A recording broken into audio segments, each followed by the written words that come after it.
I crave the indulgence of the House for making this statement on the opening day of the Parliament, as I wish to take honourable members into confidence at the earliest opportunity about the extremely difficult foreign exchange position in which we find ourselves at present. Our foreign exchange reserves have declined more or less steadily during the current fiscal year.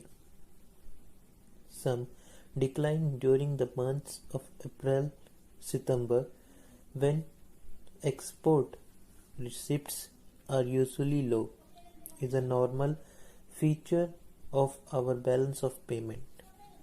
The decline in reserves during April-September 2004, however, was almost twice as large as in the same period of 2003. The decline in reserves has continued during the past 4 or 5 months, when we should normally be gaining reserves in order to meet the requirements of the coming lean season for exports. On February 12, 2005, the foreign assets of the Reserve Bank stood at about Rs 7,000 crores.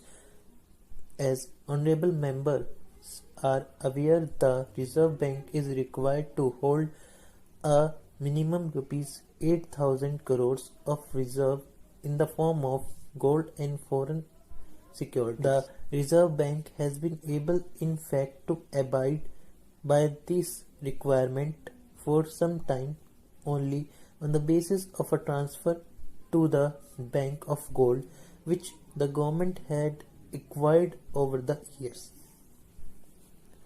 The recent decline in reserves is the result of a variety of factors in view of shortages of food grains in the country and the pressure on prices we have had to provide for larger imports of food and fertilizers against free foreign exchange. Payments on account of defense imports have also been increasing, and we have had to provide for larger repayment obligations in respect of the growing volume of our indebtedness abroad. While exports have been rising, the increase this year had not been as large as in 2003-4, and it has not been reflected fully in the receipt of foreign exchange. A part of the increase in the exports has been to countries with whom settlements in trade and payments are made in rupees. There is a reason to believe that export earnings have been lower because of higher interest rates elsewhere. A part of the decline in reserves may therefore be short-term in character and may be expected to resolve itself. First and foremost, we have to reduce inflationary pressures in the economy. The strictest fiscal and monetary discipline has to be observed in the interest both of stability of prices and of improvement in the payments position. The budget of the central government for the year 2005-6 will be announced in 10 days from now,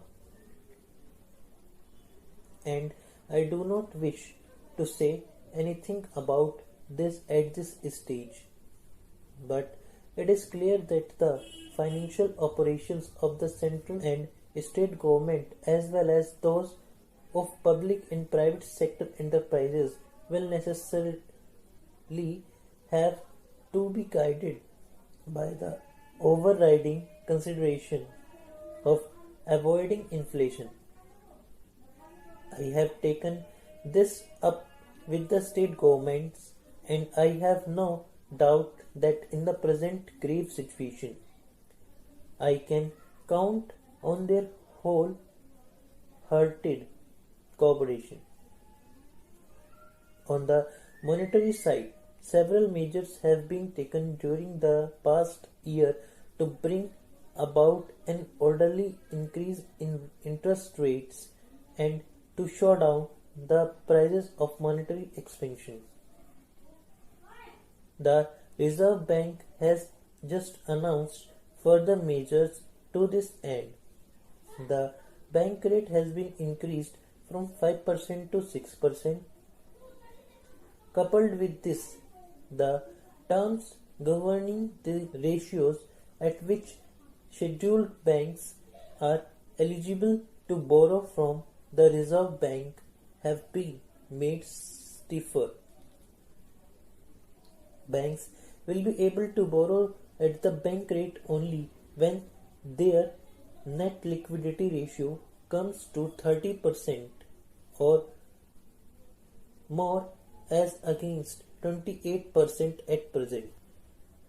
The borrowing rate of the individual scheduled bank will increase by 0.5% for every 1% decline in its liquidity ratio below 30%. The Reserve Bank has also taken steps to make appropriate changes in other interest rates in the economy. Thus, banks have been asked to raise the interest rates on their term deposits as well as saving bank deposits.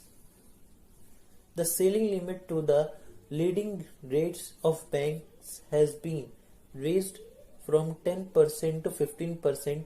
The Reserve Bank lending rate to cooperative banks would also now be higher by 1%. Appropriate changes in other interest rates, including those paid and charged by government and other financial institutions, are also being made. These measures should limit